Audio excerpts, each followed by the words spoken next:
Hey everyone, welcome to the 245 podcast, which is the number of 10-minute time increments until this episode is posted. And if you were to do the math, you would find that we are recording this at exactly 7 p.m. on Wednesday night, which, if I'm not mistaken, is the latest we've ever recorded a podcast. Like, this is going to be the fastest turnaround, right, Joey? I think that is true. Yeah, this is going to be a quick one. Usually we have about a week or more to turn around and do a podcast. But we have a lot less than that. So that'll be fun. At the beginning, we were like backlogging them. So we usually were like two-ish weeks ahead. So then it was like not stressful at all. And since Christmas break, we've been kind of not scrambling, but we just haven't had any built up as cushions. So we're going week by week. And this weekend, I think people were just busy, so it didn't happen. And now here we are on a Wednesday night. And Joey, who's in the studio with you? At this moment in time, I am the only human being in this studio, which is so weird. I mean, it's good that I have you in my ears because now I don't feel so alone. But I can't see Mike's beautiful face or Mitch's beautiful face. But don't worry. I know so many people are about to click off right about now. Mitch is coming, okay? So the reason y'all listen to the podcast, he's on his way. And just for the record, I would just like to point something out because he's not here to defend himself. We started recording this at 7. So I was like, hey, Mitch, try to be there around 6:45 because that's when I'm going to get to the studio to get everything set up. And then we can start recording with Josh right at 7. The man was still at his house at 7. He saw the text. He responded to that text and still isn't here. So as his punishment, we're recording it without him until he gets here. So less airtime for him, more time for me and Josh. But yes, the way it should be. By myself. Yes, it is the way it should be. Also, Joey, did you set everything up by yourself? No, I did not. I came in here and I saw one of the most handsome human beings walking the face of this earth. His name is Strutz. We have given him plenty of airtime.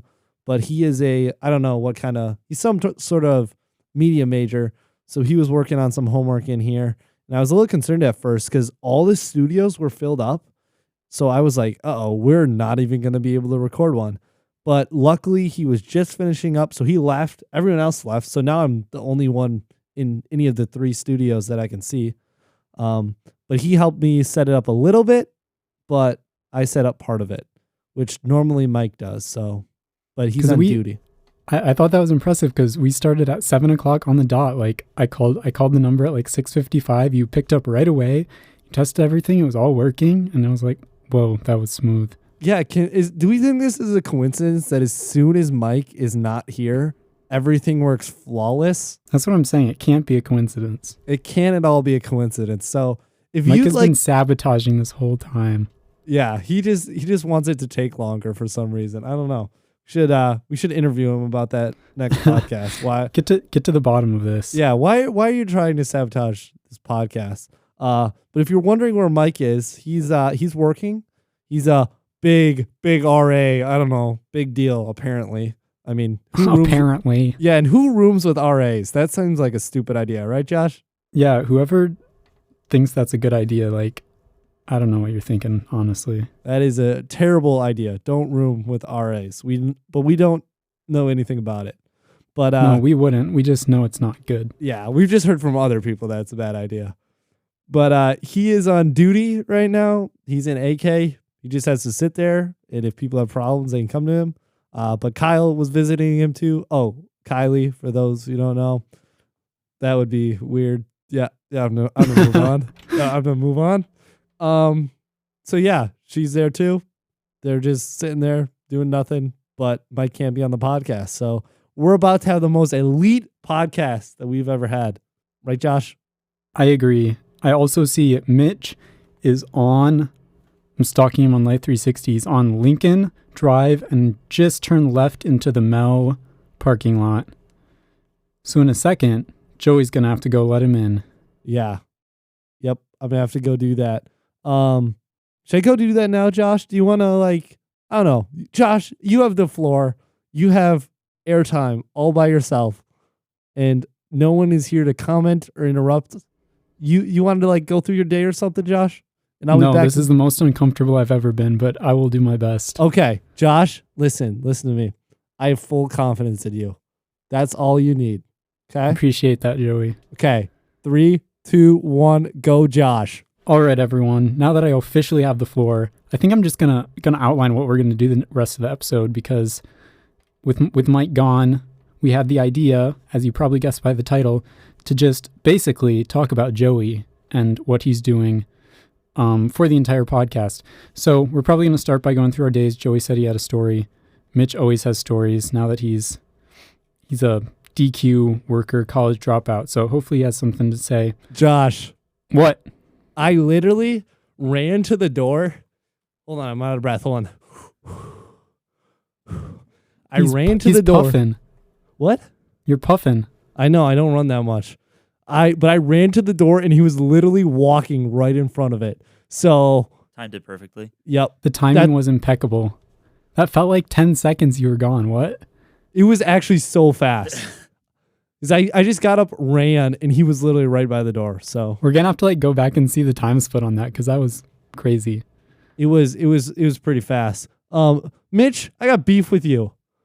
I told you to get here at 6:45. Hey. You responded to that text and then got here at what time? Fact check. What time is it? 7:05. Nope. This says 7:06. 7:06. I got here at 7:05. It's been a minute since. Okay. What happened? This better be good. What are you doing? Why are you? Spitting my gum out so you don't hear chewing noises. Oh, okay. You're welcome, audience. So I'm playing with Ethan and Sam. Oh my word! Shout out. The kids played video games. I could have Fortnite. told you that, Joey, I think. But here's the catcher. I was in the middle of an intense battle. I did a 1v3, and then I killed another person just on their own team, and then I clutched another 1v3 after that and won the game. 19 eliminations. Carried the team on my back. So, yeah. What game was this? Fortnite. Okay. I took a 7v1 and won the game. That's the reason I'm late. I don't know if I let Wow, that Mitch, slide. very cool. I wish I was as cool as you.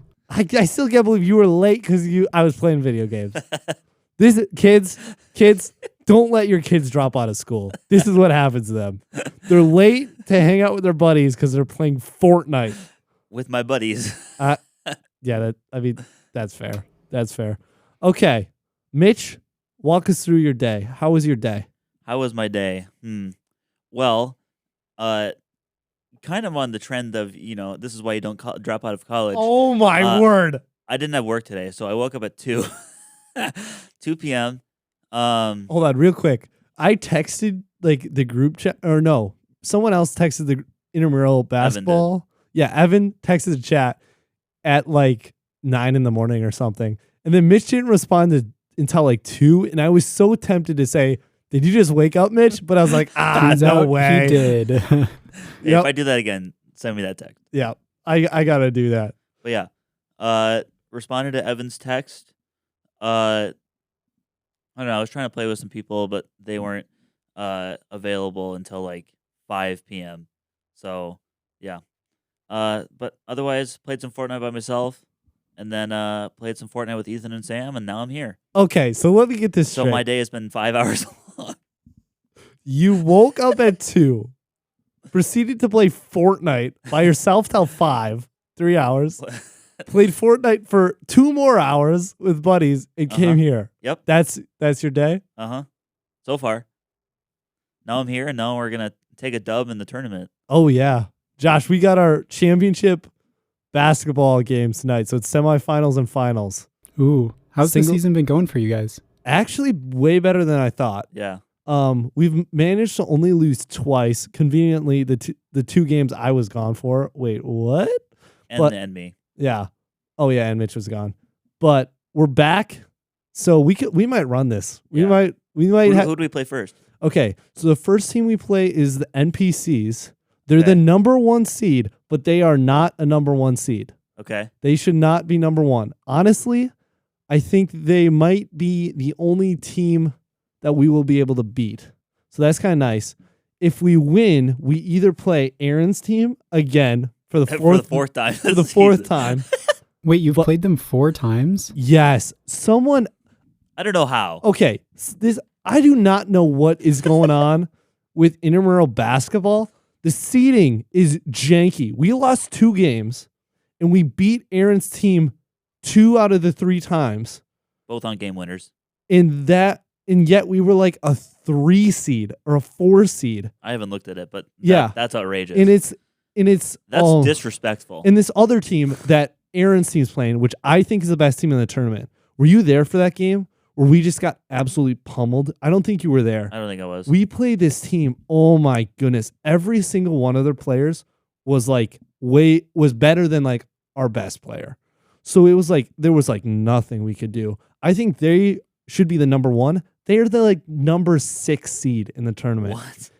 So I don't know what's going on. The scheduling was janky. There's like only 8 teams, and yet we still managed to play the same team 3 times. Yeah, we played times. Aaron's team 3 times in 8 days. Yeah, when there were 10 teams total in the bracket. Sounds like someone doesn't know how to like schedule games. Yeah, I just know that whenever we play this team, it's a great game. Yeah, time. I mean the refs love reffing our game versus Aaron because our team's super chill and their team's super chill. So we just we play hard, like for sure. Like we go at it, but like we are not yelling and screaming at the refs. Yeah, like and we trash talk each other just like a little bit. Like me and Harrison go back and forth a lot, but like when he sees me and stuff, like we like dap it up in the hallways and stuff. We're homies. Yeah, we're homies with them. So that's kind of fun. But yeah, so it's semifinals. So you beat that team again? Yeah, we beat them 2 out of 3. Yeah. Yeah. I didn't think you'd be able to beat them again. Yeah. They also didn't have, I don't think they had Aaron the time we beat them. I mean, Aaron's. Well, they had him one of the times we beat him. Yeah. Oh, really? Yeah. That was the time I was there. Oh, yeah. Yeah. Yes, I was there for that game too. Yeah. Anyways, okay, so we just went through Mitchell's waste of a day. Wow. Just kidding. I'm just kidding. I'm just kidding. You can do whatever you want on your day off. Whatever you got to do to recharge, Mitch. Even if it's Fortnite for 5 hours straight. What do you expect? I mean, like, get a job. I already got one of those. That's true. That's true. He's got a job. Josh, would you like to go next? Walk us through your day. Tell us what you did. Sure. Wednesdays are kind of my busy day, so I got up at 8 and went to Elements of Material Science until 8:50. Then at 9, I went to Mechanics of Materials. And then at 10, I went and took a nap in my dorm until 10:30. And then I did my Bible reading and stuff until chapel at 11. Then at 12, I had Introduction to Thermal Fluids. At 1, I had Multivariable Calculus. And then from 2 to 5, I had Mechanics of Materials Lab, which today was designing an experiment to test the stress of a material and doing a lot of calculations for that. And then I went back to my dorm and did homework for an hour. Then I went to supper at 6, and then I came here. Wow. Whoa. Yeah, see, that, and you wonder why I make fun of you, Mitch. Because Josh has got a real day. A real day. So hold on. Did you have 5 classes / labs today? Yeah, on Monday, Wednesday, Friday, I have 4 classes. And then on Wednesday, I have a 3-hour lab block as well. Oh my goodness. So what do you have Tuesday, Thursdays for classes? How many do you have? I only have 1 class on Tuesday, Thursday, and on Tuesday I have a 3-hour lab block. So tomorrow is my more free day, because on Thursdays, especially on weeks where I have worship, my night is booked from 5 to 11 because I have band and then percussion ensemble and then worship rehearsal and then Thursday night worship. So I like to keep the classes less on that day. Yikes. You are a busy man. Yo, stay active. Yep. Get your money's worth from college. How about you, Joey? How's your day? My day was good. I think I have the most interesting story. Well, I know I beat Mitch because he's got nothing. I know. Joey, while you were gone for 20 seconds, I was just given an outline of what we were going to do. And I was like, Joey said he had a story that he's going to tell. And then Mitch usually has something interesting to say. And spoiler, Mitch had nothing interesting to say. Wow, Josh. That's very funny. Okay. So my day starts off. My alarm went off at 7, so I woke up. Yep. Here, you know what's funny? I have this interest. I'm going to talk about this because it's a podcast, so we can talk about whatever. I have like the greatest strategy for getting out of bed in the morning. This is it. So those girls have Domino's pizzas. No way. Why is that so revolutionary? Because I'm starving. No, I'm just kidding. Oh. I would still pound So some did I. Domino's pizza. What are they doing in there? They must be recording something. Anyway. Not your business. Yeah, you're right. It's none of my business. It's just they're doing it right through a glass wall. They're in right the timeout room. Yeah, they're in the timeout studio, so we won't talk about that. Yeah. Anyways, so my alarm goes off at 7, which wakes me up. But I have a second alarm that goes off at 7:04, and like I feel bad that like my alarm goes off. So I'm always like out of bed and out of our room, like our sleeping room, by 7:04 because I don't want to like wake Mike up again or whatever. Yeah. And it's actually like one of the best ways that like I always have trouble. Like I wake up, but I don't want to get out of bed. Yeah. So then I usually just wait until the last minute to like get the shuttle or like go to class to be on time. But that actually works really well because like I don't want to wake Mike up again. So then I'm always out of the room. Yeah. Have I told you what I do? No. Go, Josh. I would love to hear. Go ahead. I'm in a loft, right? So I have an app called Alarmy, which it has like various tasks you can select to complete before your alarm turns off. Like some of them are you need to do a certain amount of math equations, or you need to, I don't know, there are a bunch of them. But I have mine set to I need to scan a certain code, and you can set it to like a barcode on something, or I have it set to a QR code. So I have this QR code taped to the wall, like down by my desk. And in order to shut off the alarm, I need to like scan that QR code with my camera. So that is very effective because I can't shut the alarm off unless I like go into settings and turn off notifications every time for the app, unless I get out of bed and like scan the code. So interesting. I've heard of that. Yeah, I've actually heard of stuff like that. There was one guy that I heard about. Now he's like a YouTuber and stuff, but he had it so like it would auto post to Twitter like I slept in and I'm a terrible person. And like yeah, I've seen that too. Yeah. But then he stopped doing it because like he would wake up like stressed, which it makes sense because like if you're thinking about that like while you're like if you wake up in the middle of the night, like that would not be great for your sleep quality. But I've heard of stuff like that. Anyways, wow, we just spent like 5 minutes talking about my alarm. That was just like the first part of my day. Anyways, so I hop on over to systematic theology. That was pretty good. Yeah. That was How do you like Paul Helseth? I think he's a really good dude. Yeah. I don't know if he's the best teacher because he's one of those guys that's just so knowledgeable that like it's hard for him to be a good teacher because like it's hard to like follow him, and he goes on all these like rabbit trails that are like hard to follow. But yeah, I like the way he talks. He's very precise with the words. Like I love the people that like every now and then they'll pause for a little bit to collect like their thoughts and pick the right words because they like really care about what they're saying. Yeah. So I'm a big fan of him. That's accurate. Yeah. Also, this is like a side note, but like I feel like he's one of those people that really like understand reality. Like they're very like realistic. Like I think he had a kid that like died. Yeah. And you can just tell like there's something like different about him, and I wonder if it's that because I think you mature so much in your faith when you go through something like that like you have a very good grasp of like Christianity and reality and how the world works. Yeah. So like I have a lot of respect for that man. A lot of respect. Same. But yeah, I don't know if he's the best like teacher, the best person to learn from, but he's pretty good. Anyways. Yeah, go on. and we have our first exam on Monday for yeah? that class. So nice. We'll see how that goes. Anyways, so I had that. Then I went over to the library and I had to take some pictures of some research that I needed for a project in a different class. Then I hung out in the Billy for a little bit and did some homework. Caitlin was there for a little bit. Then I went to chapel, and then I had to do scanning. So I like left chapel a little early to go do that. Like scan people's IDs. And then I went to lunch, and that was good.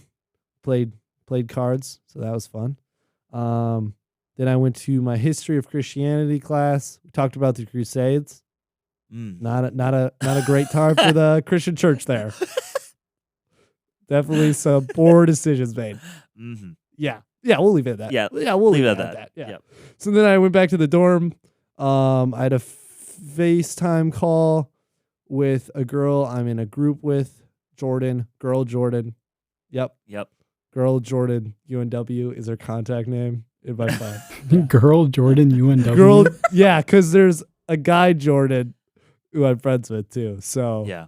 No, I think it's Jordan Girl UNW Ministry. I think it's all that. So I know exactly who that is.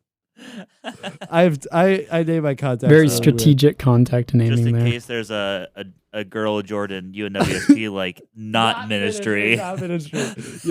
Yep. So I'm very clear with that. So I did that, and then I went to practice. So this is where my story happens. Okay. So practice is going fine. It's going normal. It's a quick practice. Anyways, so I'm there, and I'm watching them do this drill, and it's kind of like a 3-on-3 drill. Anyways, Josh from my team, JV kid, throws the ball, okay? Hits Jake in the hand really bad. So it like jams his finger and stuff. So then all of a sudden he like kind of like, I walk to him just to like see how it is. Anyways, so the end of his nail was a little longer. It turns out that like bent backwards. So not his whole nail, just the end of it. Okay. Just like the white part. Is there a name for like the white part of your? I don't know. There is. I can't remember what it is. Yeah, because there's also a name for the like the little curvy thing, the like half circle. Yeah. On the bottom. Anyways, That's the cuticle. Yes, that's what that is. That's what I was thinking of. But I think there's a name for the end of it. Anyways, that was bent back. I was really worried it like busted the whole nail off, but that didn't happen. Anyways, there's a little bit of blood and stuff. So then all of a sudden, so my dad goes over, gets him a chair, just has him sit down. I run, grab some paper towels and stuff, so because it's bleeding a little bit. All of a sudden, my dad's like down on his knees, like by him, like, and Jake is knocked out. He is like, yes, like fainting. He is still breathing and everything. He's fine, but he's like unresponsive. Well, like quasi unresponsive. Like my dad was like, Jake, stay with me. Jake. It was like unconscious awake. Yes, he was unconscious. And after that, he said like he didn't remember any of that. So he's unconscious. And then all of a sudden, like coach comes over and I'm still running drills. Like I have the whole team. I'm like running drills while this is going on, which is kind of funny. But like grind don't stop. Come on. What a brother. We can laugh about it now because he's fine now. But so then Coach Corey calls 911. Right? Because that Mitch, that's what you have to kind of do when like someone goes unconscious like that. Yeah. So anyways, calls 911. So like 3 minutes later, there's like a cop that comes in here. Anyways, by this time, Jake had like woken up and like his face was like so drained. Like pale white. Yeah. Well, it was actually like gray. It was like really? Gray and like yellow a little bit. Okay, yeah. Yeah. It was really weird. So then he wakes up. I couldn't hear what he said, but the cop might have said, "Oh, so you're not dead." Or something like that right away. So I don't know. I'm gonna have to fact check that with my dad. But it was no like way. Clearly the cop was like, okay, this is so bad. But then like the ambulance came and like two, what are they called? Mitch, help me out. You should know. What paramedics? There we go. Thanks, John. Another vehicle. No. The paramedics come in and they realize really quick like it's all right. Like if he's responsive, like the blood was coming back to his face and stuff. Like, okay, this is over. There was like a fire truck that came too, and like two squad cars, firemen fireman. Okay. I'm just forgetting all my occupations that I learned in middle school or kindergarten. So they walk in, but then the paramedics, yeah, they just like wave off those guys because they're like, it's fine. But anyway, they have him like lay on the ground. They check his heart rate, check his blood pressure. His blood pressure was low. So they were like, either just have him wait and like drink a bunch of fluids and get some Gatorade in him to get that back, or you can like come back to the hospital. We'll put an IV in. And my dad at this point is like, I don't think he needs to. No. Because he's up, he's responsive, he remembers Yeah. everything, his vision's fine. His blood sugar level was fine. But yeah, that was kind of crazy. So he fainted just because he saw his finger bleeding? Okay, so there was a few things. He got his wisdom teeth out a few days ago, so that probably had something to do with it. Just like, I feel like your circulation and stuff is kind of messed up. And it was the first day he stopped taking meds for the wisdom teeth stuff. So I don't know. It must have just been a weird combination. Like, I have the same thing too, where I don't do good with blood. So I think it was a combination of the blood, the pain. He was exhausted from practice because like we were working him hard, and then like the coming off the wisdom teeth. So it was just like a perfect storm that was just enough to like go unconscious. Just enough small factors to yeah. So that was kind of crazy. I've seen 2 of my basketball players go unconscious in the past like 2 weeks, and that is enough for the rest of my life. I'm very good. But it was kind of funny because like I knew it was at one point I just looked over. I'm running a drill with the whole team. I look over and coach is calling 911 and Jake is just unconscious. It's like, you know what? It's another day at the office.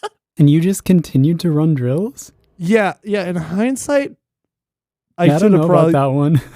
probably just sent them. But like, it was so weird because we were like calling 911, but also it seemed like everyone knew like he's all right. Like he's not. But you dying. didn't know that. Well, yeah, because it was a finger injury.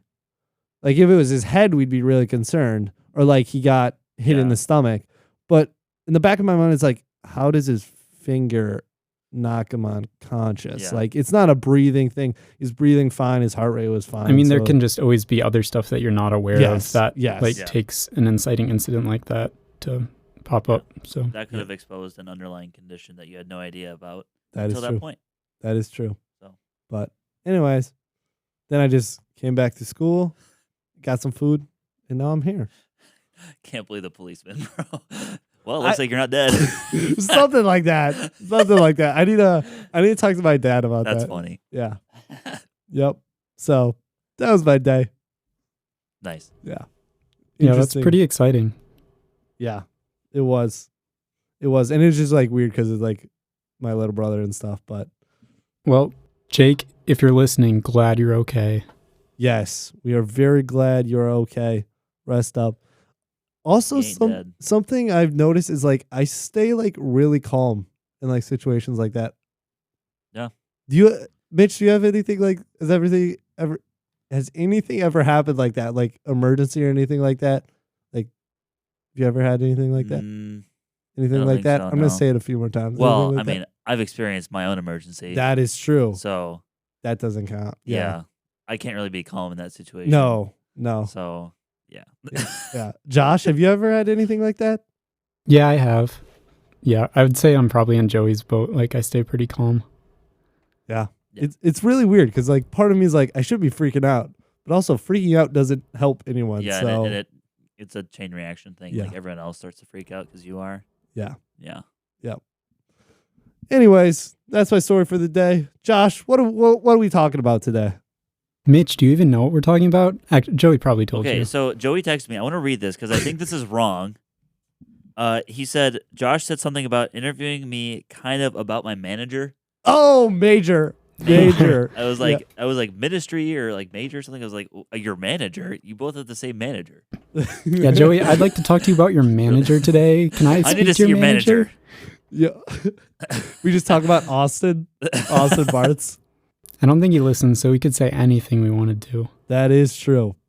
but we are not going to do that because we are good employees. No, instead, we are going to talk about Joey's not manager, but major. There we Um, go. I thought Oh. we could start just by Joey. I think you've maybe talked about this a little, but maybe to give everyone a more complete story, tell us where you were at in high school, what you were thinking, and how eventually you ended up going to UNW for what you're going there now to do. Yeah, for sure. I can talk about that. So high school, I didn't really think a ton about what I wanted to do. Probably until freshman or sophomore year. And then I was like, hey, I got to start figuring this out because it's a big impact on like where you go to college, what major you want to do, where you want to be, everything like that. So I really wanted to be a pilot. So I started looking at schools like Mankato State, University of North Dakota, toured 2 schools, but also was like talking to other schools, trying to learn as much as I could. And then I think I've talked about this on the pod, but then I went to a crew event, and that kind of changed my perspective on life. And I realized that like I was the one that wanted to be a pilot. But I didn't. The thing that got me is I didn't feel like I could use the talents that I had to their full extent being a pilot. And it was more of a selfish decision, which is decisions you don't really want to make. So after that, I felt kind of called to go into ministry. There were a few things like I had always liked hearing about churches and like leadership. I always found that stuff so interesting, and like looking back at it now, it's like, oh, those were all like little signs and little hints that I should have taken more seriously. So I started looking around. I realized, and I looked through Northwestern's like catalog, and I saw pastoral ministry, and I was like, ooh, that sounds really interesting. And I'd already been doing PSEO through Northwestern. I had been on campus before for, I think, basketball games and stuff like that a few times. I knew a few people that went here, and I was like, oh, that actually seems like a good idea. So I kind of just stuck with that, and I ended up here, and I really do love it. But yeah, that's how I kind of ended up at Northwestern and choosing that major. Cool. Yeah, I remember in high school, or even in middle school, it was always like, Joey, what do you want to do? And you're like, I want to fly and do something like that. And then all of a sudden it just like changed. And I didn't ever, I knew why now because we've talked about this, but I didn't know exactly when it happened. So cool. I feel like there's maybe a mist around like what kind of things ministry majors do in college. So maybe just tell us a little bit about classes you take and I don't know how your first year and a half in this major has been. Yeah. So something that probably not a lot of people know, but ministry is actually a very broad field. There's, especially now, there's like so many different types of churches, so many different organizations, so many schools that you can actually do a lot of different things. So I actually have a list of like some of the classes that I've taken, so I can kind of walk through like classes I've taken, and just like maybe just give a little intro to like what they're about, so the people can kind of understand what like my major is about. So a lot of people, like when they first get to college in their freshman year, they have to take a lot of generals. Luckily, I had a bunch of PSEO credit, which was kind of clutch. So I was able to not do a lot of generals, already have those completed, but I did have to take a few. So like I had to take a leadership development one, math for the liberal arts. That was a fun one. Leadership for transformation. And then even a survey of the New Testament, which if you're at Northwestern, you have to get a Bible minor. So you have to take some Bible classes. So that wasn't even for my major. And like critical thinking and writing, and then ethics. So those were all my generals that I took freshman year. But there were some that I could take for my major. So the first one is ministry foundations. That's just a broad overview of a bunch of ministry stuff. I honestly can't remember a lot of that one because, it was just so broad that you didn't really learn a ton. But one of my favorite classes I took was a relationships class. So that's on, oh my goodness, there was so much stuff in that. But a lot of people think it's just like dating and marriage, but it was like everything about relationships, even how like siblings interact and like sibling order. I remember I learned a lot from that. So that was pretty cool. And then I had a human development for ministry, which is basically a lifespan psychology class, but focused on ministry. So it's more like application. So like, this is how you engage middle schoolers in your ministry and stuff. So that was pretty fun. And then I had a ministry culturally and globally. The professor for that one's kind of all over the place. So that was it. Have you had No, you don't have Dr. Bell for any classes, right? No. Yeah, he's kind of all over the place. And then I had, my last one was biblical interpretation for study, that's like how to interpret the Bible, it's very intense, but it's a good class. Then other ones I've had, care and counseling, I think I've talked about on the podcast. That was my favorite one. That was, it's all about care and counseling, which is the kind of the path in ministry I would like to take. So I had that one, and then like biblical hermeneutics. So that was like a more intense biblical interpretation. So we were writing a paper almost every week for that class. So that was a lot. And then I had a survey of the Old Testament, which is another general one. So those are some of the classes I took. Some pastoral majors take like Greek and Hebrew and stuff that really gets down into the weeds. I decided to change my major slightly so I didn't have to take those, just because I feel like they're one of the hardest classes in the ministry program. But I don't know if the path I want to go into ministry, I would use that very much. And there's so many good resources that are available to people and pastors and people in ministry that it's all right if you don't have a great understanding of Greek and Hebrew. You can actually still learn a lot from those resources. So what specifically is your major? Because you said you changed a little to avoid those. So what are you now?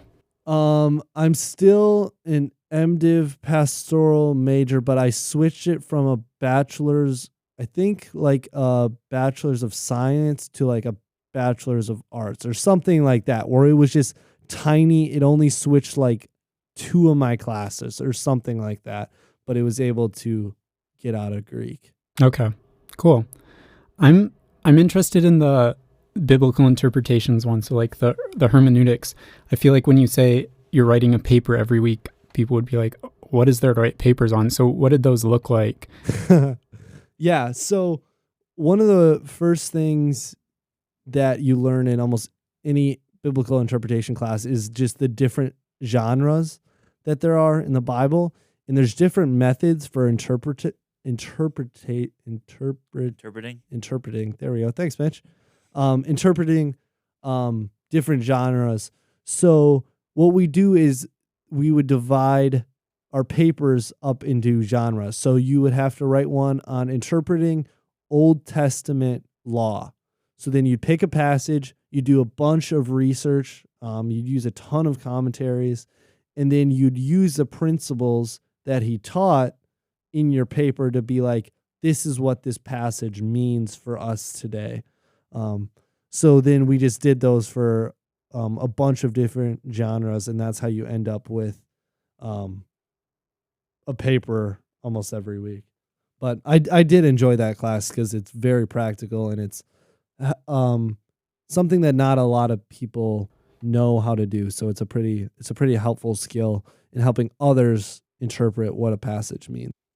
Something I'm curious about, and maybe you can say if this is true one way or another, but when the Bible is more or less your class textbook, I feel like there would be a risk of your kind of admiration or view of the Bible changing as you are looking at it more as something to study. And I know like all Christians should strive to study the Bible and understand it, but in like a school application where you're used to like textbooks having, I would say, more or less bad connotations, is there a risk of the Bible becoming more like a textbook rather than like the holy book that guides our faith?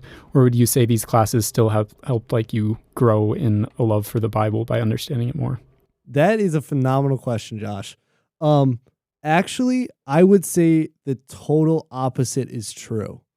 Even though I was in the Bible so much, when you're doing that type of digging, you're able to generate a lot of understanding and stuff you didn't know from small passages that you actually realize that this is like an ocean of knowledge. So it actually like increases my admiration for the Bible because I realize like this thing is so crazy. It's so full of knowledge and it's so authoritative and so accurate that you actually increase your admiration for the Bible rather than decrease. I never felt like I was like, oh, I'm just opening the Bible again. This is really getting old. Now, some parts of the Bible are hard. Like when we wrote the paper on interpreting Old Testament law, like that's just that's a hard one. But like, especially when you get into the Gospels and into like the Paul's letters, like there is just so much stuff there that you realize how people can, you don't realize, you understand how people can study the Bible and be pastors and preachers for like 50, 60 years and still be like, there is so much for me to learn.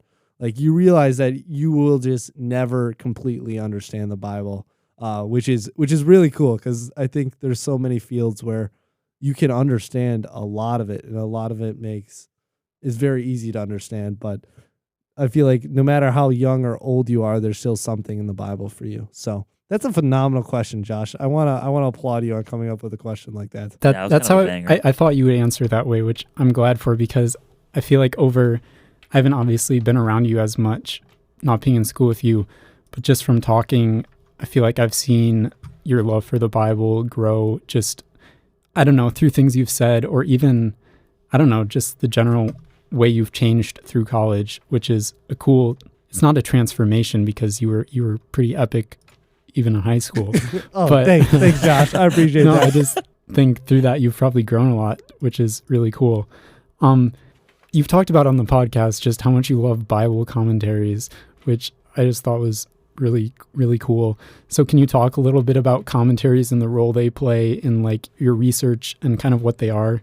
Yeah, absolutely. So let's just take example, like just a random person.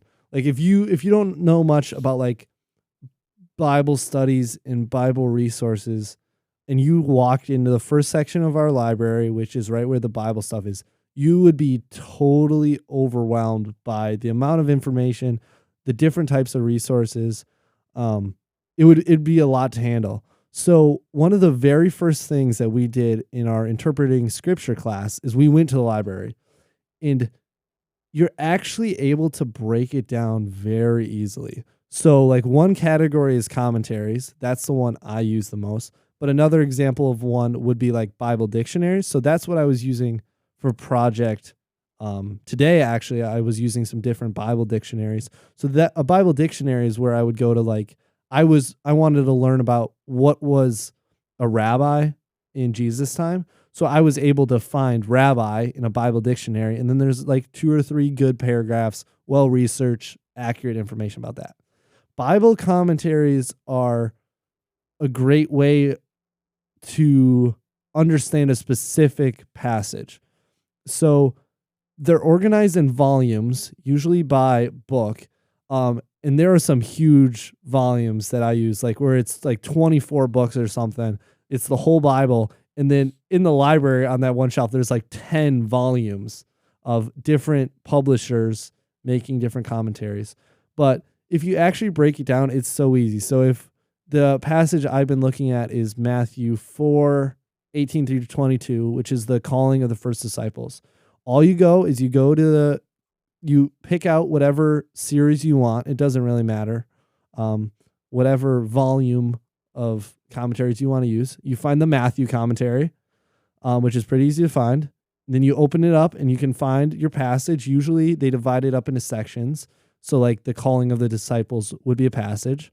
It'll lay out the exact passage that is, and then it'll do, sometimes it's a verse by verse commentary, like they'll break down, oh, this is what fishing was like. When they talk about casting nets, this is how big they were. Stuff like that. More details.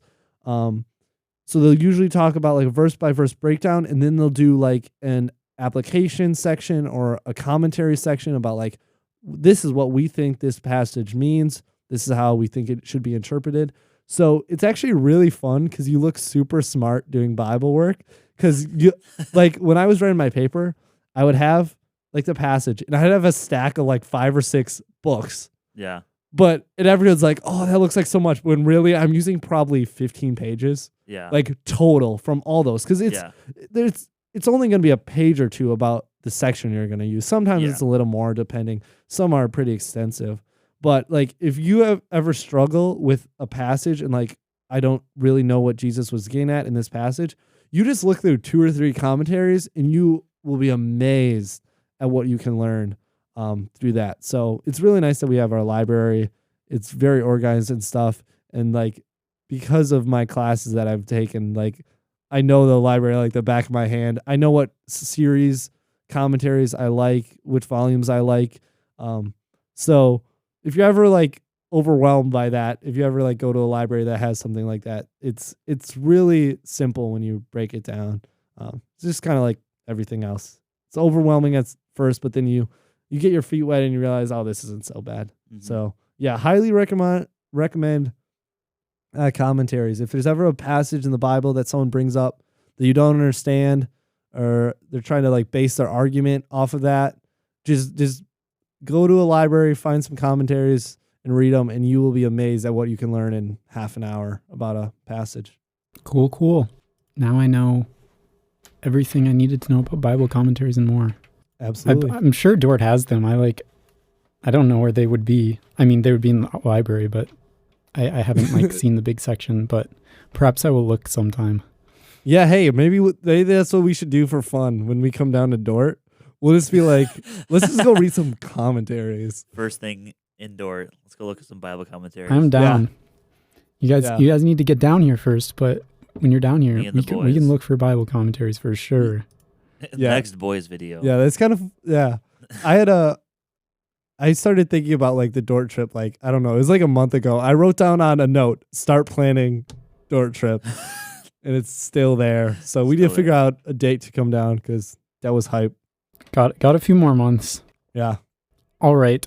My next question is, what is your hope beyond college for a job or a way to use your ministry major? Yeah, that's a great question.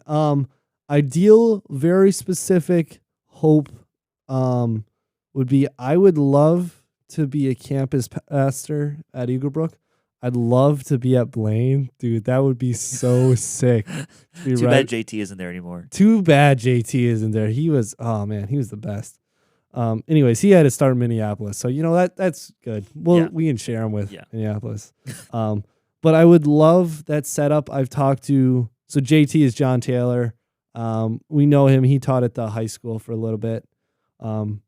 So I'd say we're good friends of him. Yeah. Of his. Yeah, there we go.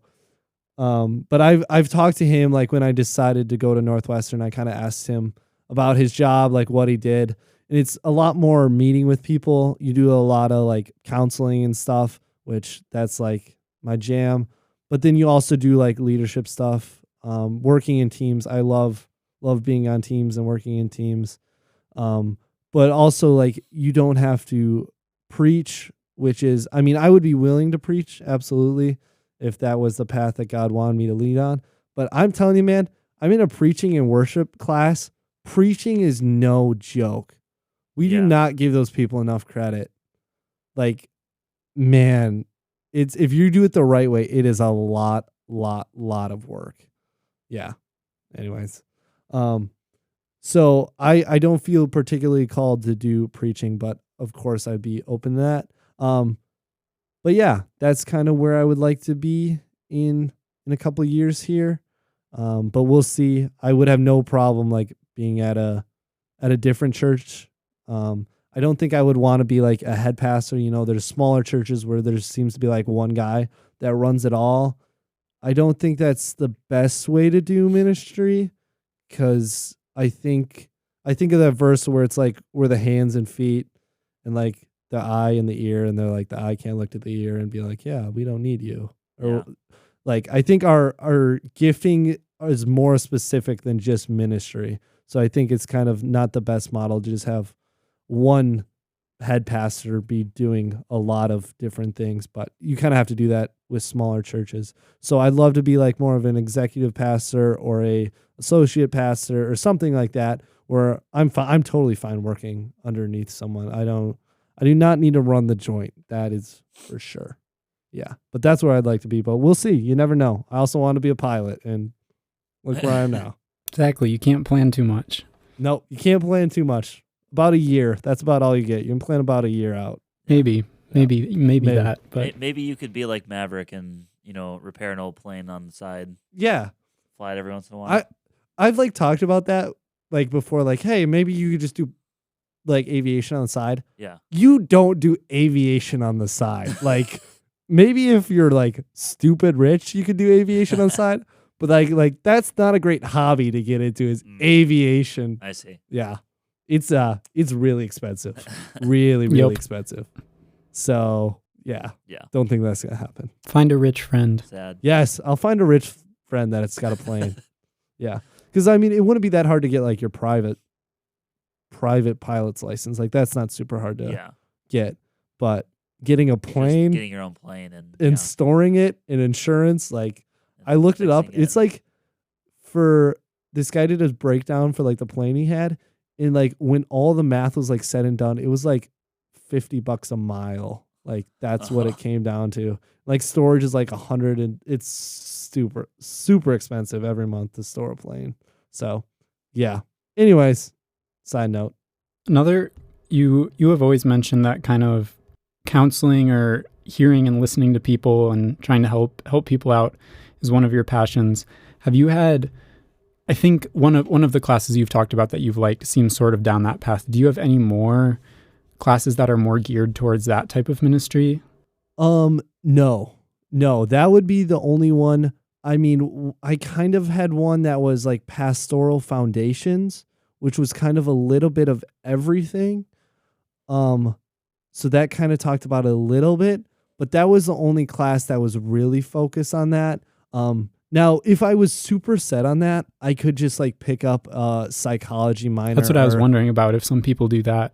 Yeah, I have not heard of anyone do that, especially in the MDiv program, because like just the MDiv program is a lot and you're taking higher level classes. But I think more people, if they're set on that, they decide to go the psychology route and attack it from that angle, which I think like if I was dead set on that, that's the way I would do it, is just go into psychology and then take like a counseling concentration. And then you're way better at the actual counseling and stuff. Yeah. I don't think too many people come at it from the ministry route and then lean toward counseling, because you just take a lot of classes that wouldn't be relevant to you. It'd be more efficient to just do the psychology route. Got it. But yeah. The caring counseling one was, oh man, that was fantastic. Has that been like your one of your favorite ones? Yeah, caring counseling was my favorite class I've ever taken in my life. Yeah. Actually, I think you said that, so sorry for making you repeat yourself, but no, it's all good. I mean, unless you count like outdoor ed, but does outdoor ed count as a class? Yeah, it does. Mountain bike? Okay. Then it's my second favorite class. Outdoor ed was a time, man. Man, that was so much fun. Love that one. Mike is going to try to email. Okay. Mike is going to try to email Mr. V. Sorry, I just thought of something right before I said that. So we're going to try to get Mr. V on the pod. Okay. But also, we just got an email back from the president of Northwestern saying he's going to come on the podcast. Let's go. Yeah. So that'll be pretty hype. Big things happening here on the 245. Big things happening. Big moves. Mogul moves. Mogul moves? What does that mean? Money moves. Whatever. That'll be exciting. Yeah, that'll be really fun. Because I don't know a lot about that guy, so it'll be fun to sit down with him. I'm sure he's got some crazy stories and stuff. When do you think that'll happen? Probably not for a while. He said end of the year. He said, "Oh, just schedule it with my assistant." It's like, "Oh, baby, this is gonna be a minute before this happens."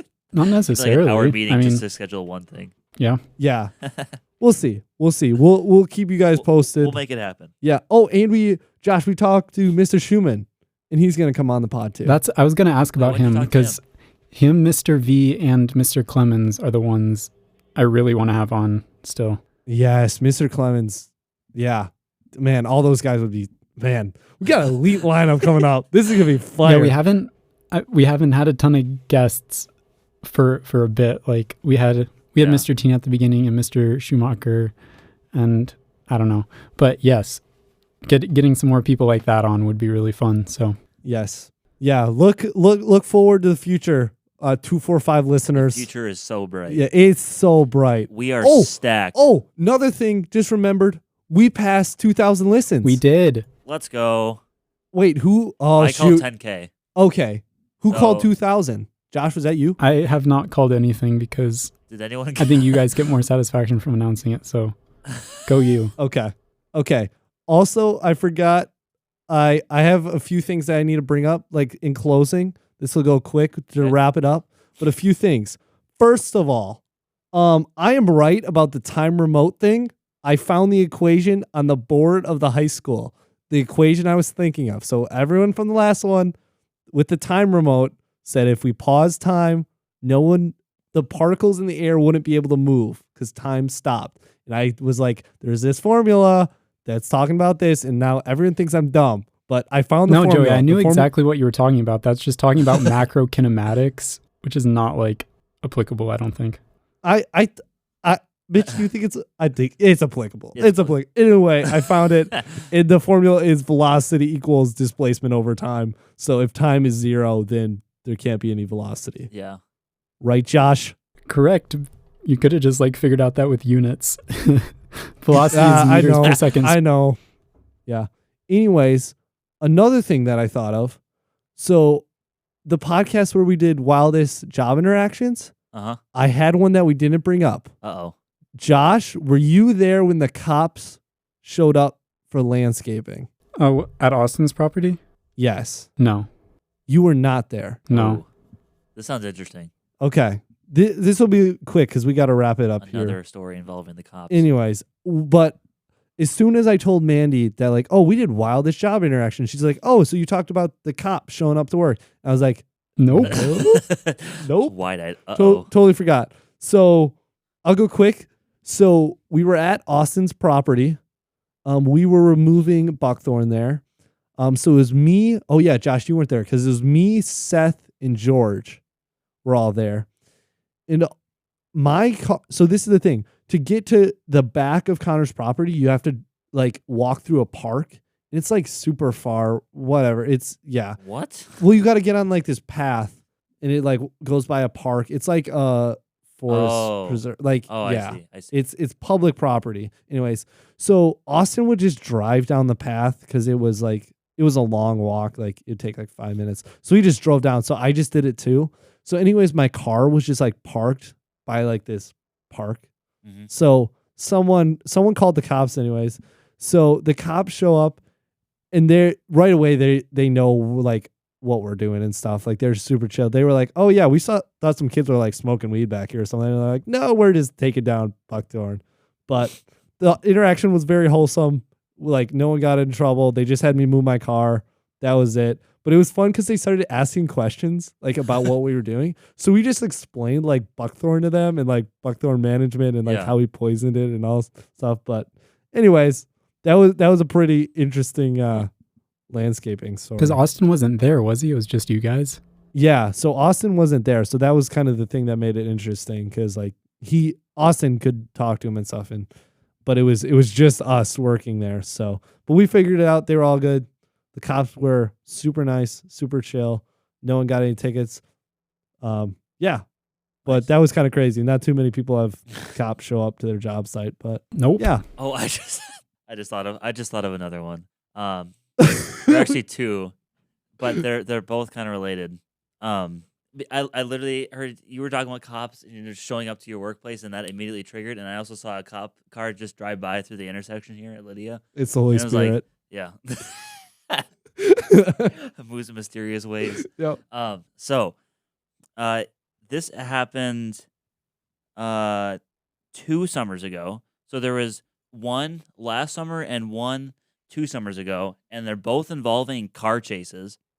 Well, okay, so the one that's 2 years ago was a motorbike chase, and so a guy was running away from the cops on his motorbike, and he merges off of 65 to the frontage road where Dairy Queen sits, and he goes through the exit portion of the drive-through, and then there's how on like dead ends they'll have like the 2 signs with the diamond red Mhm. signs, and so he goes between those, and I'm watching this from the drive-through little pod that we have, and so I'm watching this through the window, and he goes through, and then I see a cop car just like come up to it, and then just like stop really fast, and then they like just merged onto 65, and then they continue the chase.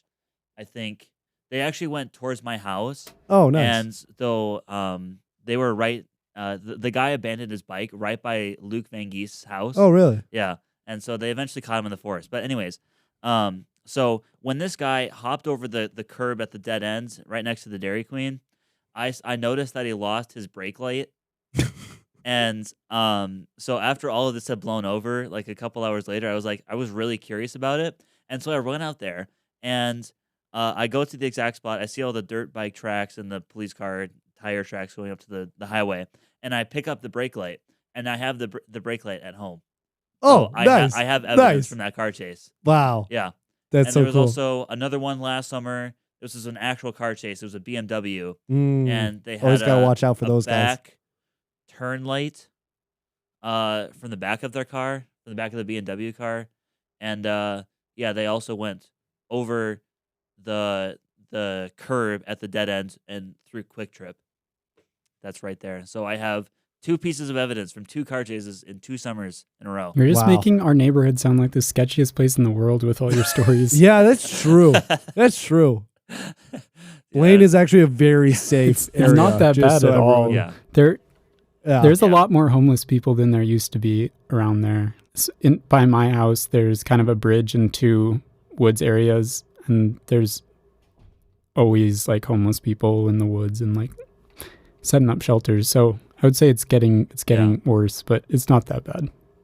I think, Blaine and Spring Lake Park are typically pretty safe, but once you get towards Northtown, then I think you Yeah. get kind of in the sketchy area. Yeah. But that's about it. Yeah. Well, So- it doesn't help that we all live on the poor side of Blaine too. Yeah, we're not in like the Yeah. lakes and Yeah. stuff. You have no idea how much fun I've had with asking people that question when they say they live in Blaine. I've got some phenomenal reactions from people. I'm like, "Oh, are you on the rich side or the poor side?" And they know. The best part is everyone knows exactly what I'm talking about. Yeah. But if you don't know, like Blaine is like has 65, which is right down to like the cities and stuff. So like when people are coming home from work, like they're on the right side of the road, so they want to turn right. So that's where all the businesses are. They're like almost all of them are on the right side of the road. Yep. And then no one wants to turn left, so there's like no businesses on the left or anything like that. So the right side has like all the expensive houses and stuff like that. And it's really funny if you like drive down 65, you just look and like Mrs. D's Dolls is on the left side, on the poor side, and Target's on the other side, and you're like, oh, okay, I know how can't believe this that works. business is still running. There's no way.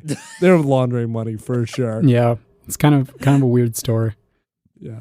All right. After that intermission that teleported us back to the last podcast, I have one final question for Joey before we wrap this up, and that is, I know we have some high school listeners, so for any high schoolers like thinking about going to college for ministry, or I don't know, just that's entered their mind, what would you say to those people? I would say if you feel called, you should totally do it. If you don't feel called, definitely don't do it. It's a great major. It's a ton of fun. I think it's similar to other majors. It's a little different because I feel like if you don't know, you can kind of decide other majors, where I feel like a lot of the ministry students I've talked to, like they're like, oh yeah, I feel called into ministry. Like that's where my gifts line up and stuff. But like if you're not all in, like you're not going to enjoy the classes and stuff. But I love my classes so much. I hear of other people what classes they're taking, just any major, whatever major it is, and I'm like, I would not like that at all. But my care and counseling class, my relationships class, my teaching methods class, like I love those so much. But it's a great major. Encourage your friends to do it if they're called, like if they're ever like, oh, I really like hanging out with kids and teaching the Bible, like tell them to go into ministry because people really like it when they decide to do it. It's a great major and I've loved it so far. So that's my final comments about my major. Cool. Yeah. Perhaps we will talk about our other majors sometime as well. We'll see if this becomes more or less of a series, may or may not.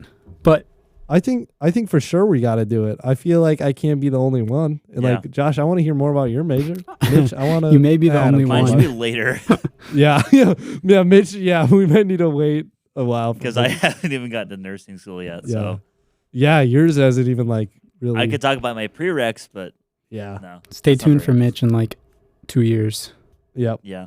Yeah. This is gonna be the longest going series on the 245 podcast. But that's all right.